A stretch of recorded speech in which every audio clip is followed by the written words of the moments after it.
boxing news.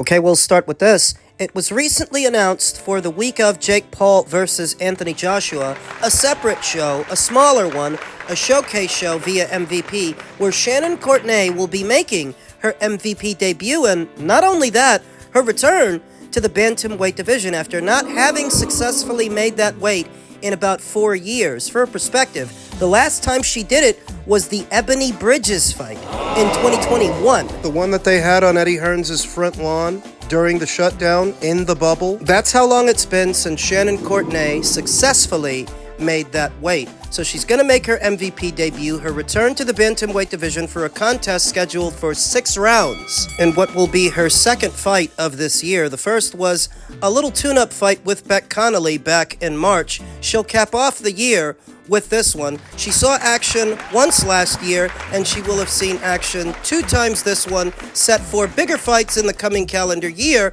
provided that she can beat Jessica Maltez. Well, I think she can. Jessica Maltez is several years older than Shannon, at 40 years old, a few inches taller at 5'8", whereas Shannon is a more portly 5'5". Both fighters are orthodox fighters, and even though Shannon doesn't have a lot of fights, she still has more than Jessica, sporting a professional record of 9 wins with 3 losses and no draws, 3 knockouts, having never been knocked out. In 12 professional bouts, Shannon is a former champion after all, and more battle-tested at world level than Jessica by a lot. Jessica sports a professional record of 2 wins with 2 losses and 2 draws. No recorded knockouts, having never been knocked out in 6 professional bouts, but there is a first time for everything. Jessica being so much taller, simultaneously less experienced than Shannon, I get the impression she's going to be on the receiving end of a lot of hard right hands. The right hand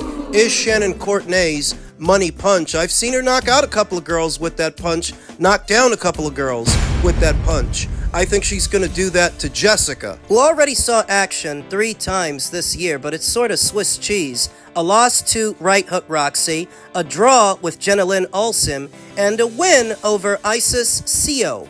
Not a whole lot of experience in her CV, as 4 of the 6 fighters that she's fought were debutantes, fighters making their pro debut. So not only does she not have a lot of experience, neither did her opponents when she fought them. a return to bantamweight. Well, credit to Shannon if she can really get back down there, and we'll see if she can.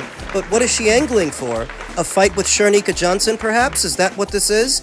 Build up for a fight with the undisputed champion that's not really undisputed. Dina Thorsland is the Ring Magazine and lineal champion at this weight. What Shernika has are all the alphabet titles. But is that what Shannon Courtenay is angling for? Either a fight with Shernika Johnson or a fight with Dina Thorsland? Or is she just looking to stick around long enough to pick up the pieces after those fighters move up? Because I don't actually think Shannon can beat them. Rematch with Ebony Bridges, perhaps? Don't forget that she's over there, too. And she has yet to make her MVP debut. Maybe, Shannon makes hers, and then Ebony makes hers, and they have a rematch with each other. Their first fight was wildly entertaining. 4 years ago in 2021 on Eddie Hearns' front lawn. Shannon's only 32, so she's not the oldest fighter, far from it. She actually still has a lot of time and a lot of good years left to give. So maybe she fights Ebony for a second time while she rebuilds herself and attempts to gain some traction in her career, because she lost it a ways back, and it's been rough. I was surprised that MVP decided to sign her. Now, Shannon Courtenay, former Matchroom fighter, gained some familiarity over there, but her career never really took off. That is, she was never a fan favorite or had a cult following like an Ebony Bridges. Was never as accomplished as an Ellie Scottney. Was a curious signing from where I was sitting. Why did MVP decide to pick this fighter up? They must have something in mind for her. A Bridges rematch, or maybe fatten her up to be an opponent for Shernika Johnson, perhaps? Maybe that. In any event, she'll be returning to action the week of Joshua versus Jake Paul, that preceding Tuesday. And, I think she can beat Jessica Maltez. I mean, at minimum, I think she can do that. What the future holds, that's something else.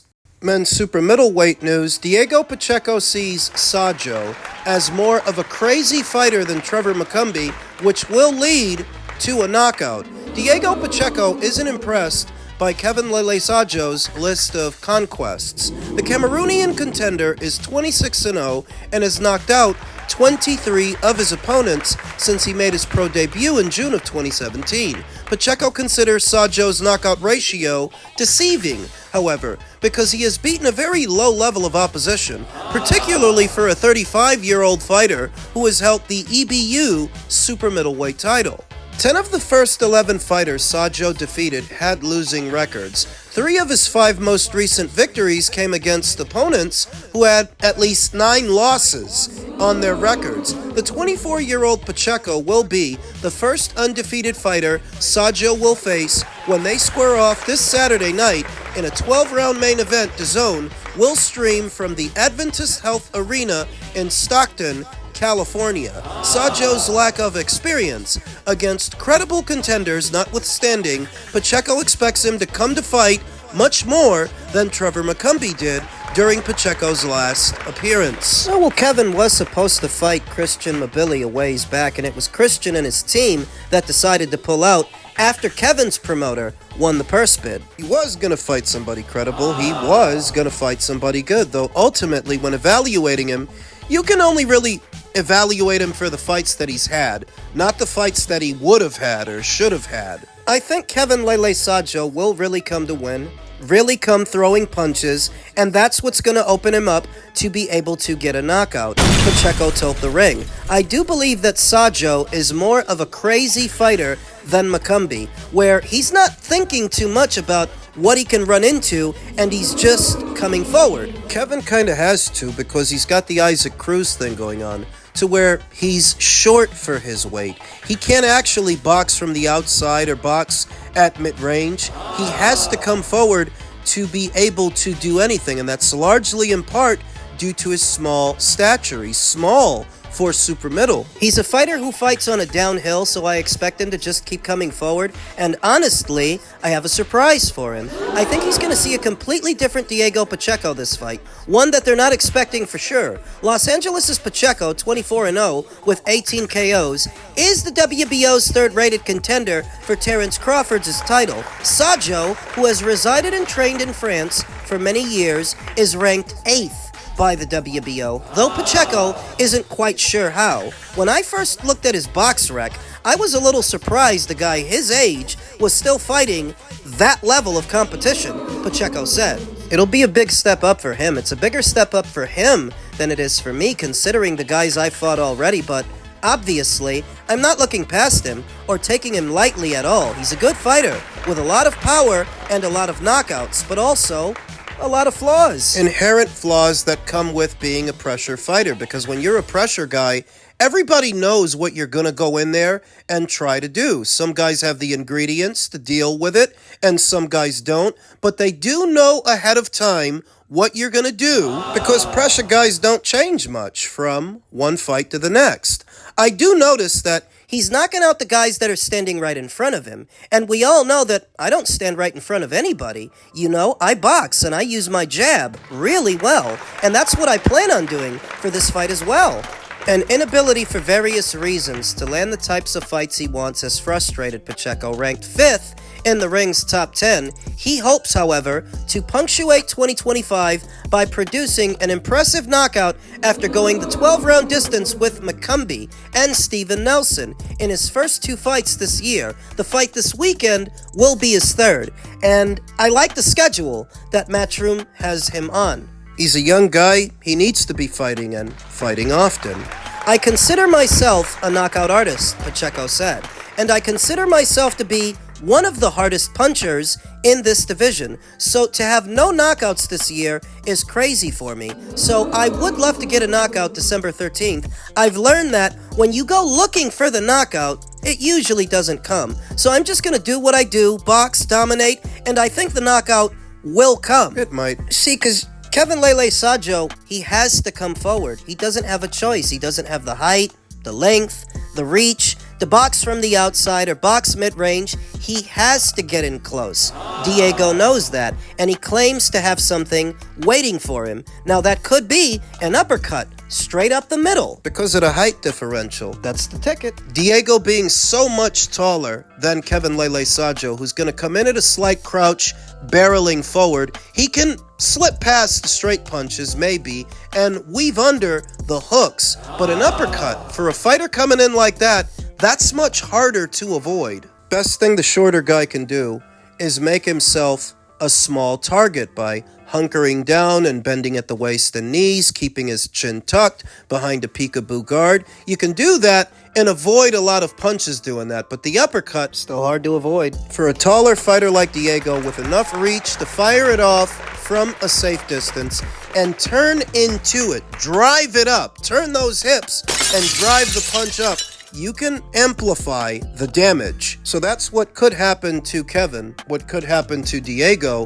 is, even though Kevin's got his flaws, he's a knockout merchant. He knows that. No identity crisis. So he's going in there looking for a knockout, looking to bear down on Diego, and that's what he's going to do the whole time until Diego stops him. Because if he doesn't, could be a very long night being in there with a very aggressive fighter who's going to spend all 3 minutes of a round, all 12 rounds, bearing down on you, trying to crash the pocket, trying to knock you out, forcing you back, forcing you into a corner, forcing you to engage, forcing you to fight them on their terms instead of yours. It can be mentally taxing, physically taxing, if you don't knock the guy out. And we can forecast the hell out of this thing. Forecast it as much as you like.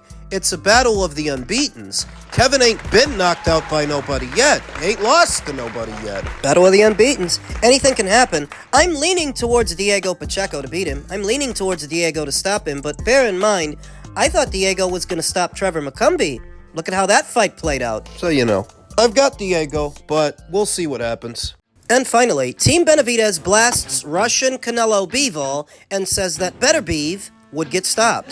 David Benavidez has been paving his own path in recent years after failing to reel in the big one. Following a stoppage win against Anthony Yarde last month, Benavidez announced that he's moving on to a May 2nd matchup against WBA and WBO cruiserweight champion Gilberto Zurdo Ramirez. Benavidez carries the WBC light heavyweight crown because Dimitri Bivol moved away from him as a mandatory challenger, while in pursuit of a trilogy bout that never came to be against Artur Beterbiev. Instead, what came to be was a back surgery. Everybody knows that. It should have been included in this article. Benavidez has experienced similar evasiveness from Canelo Alvarez, who's made it a point that he's not entirely interested in fighting him. I take it that the author of this article is a Benavidez sympathizer. Who wrote it? Manuk Akopiang.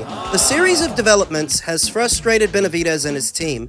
After waiting so long for Canelo, only to have him avoid us at all costs, David will wait for no one ever again. Benavidez promoter Samson Lewkowicz said in a press release, "We offered Bivol $8 million to face David last year, and he chose to vacate the WBC title a day before a scheduled purse bid, rather than face him. Beterbiev is coming off a loss against Bivol in February, so other than money, he brings nothing to the table. Besides, David wanted the winner of the rematch, not the loser. David would stop Beterbiev." Listen, sweetheart, you can't poo-poo all over Artur as an opponent for David when you literally just fought a lesser fighter than him, a guy that Artur already stopped. Asking about what he brings to the table, what did Anthony Yarde bring to the table? Because you were okay with that, but you're not okay with him. Whatever you accepted for the Yarde fight, Turkey likely would have paid you a lot more than that to fight Artur Beterbiev. So let's just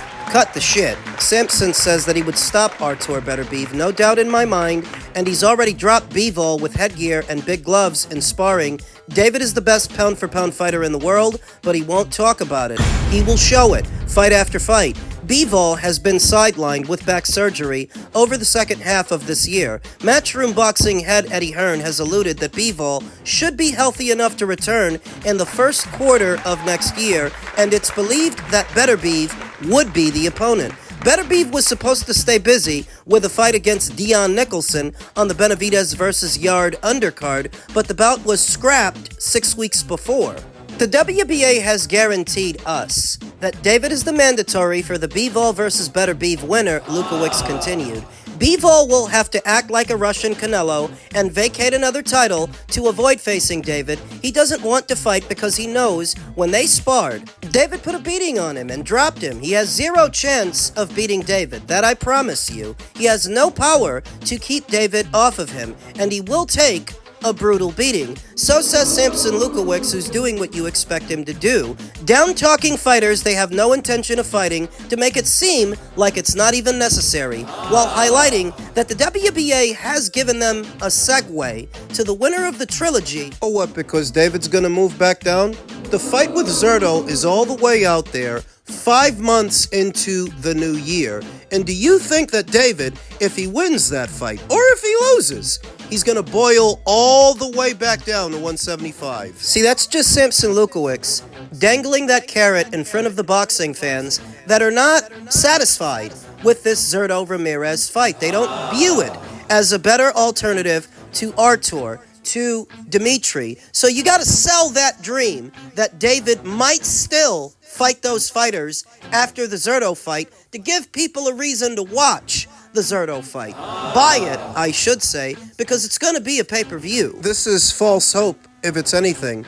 Empty promises and selling dreams. What's likelier to happen in May is David beats Sadjo Ramirez for his 2 Alphabet titles, maybe enters into some kind of arrangement with Golden Boy Promotions, and then calls out Dimitri and Artur to move up and face him. Move up and face him for his 2 Alphabet titles. And I don't know that they're going to, because Artur is 40 years old and his career is winding down, and Dimitri was never that big a light heavyweight. He was always on the leaner end of the spectrum.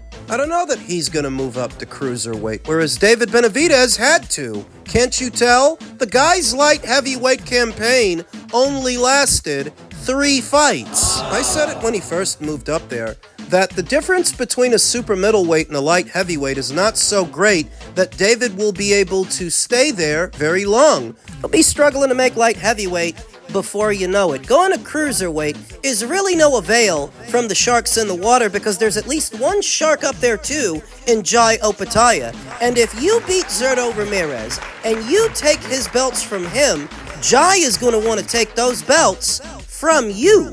David is in a compromising position either way, and I feel that it's been that way ever since he moved up. You guys don't have the run of the place at light heavy, much less at cruiser, but David's a big boy. Can't keep squeezing into those skinny jeans. Say whatever they want now. I saw this coming over a year ago, and over a year later, I'm not surprised. So I'm telling you now that the problems haven't stopped for David.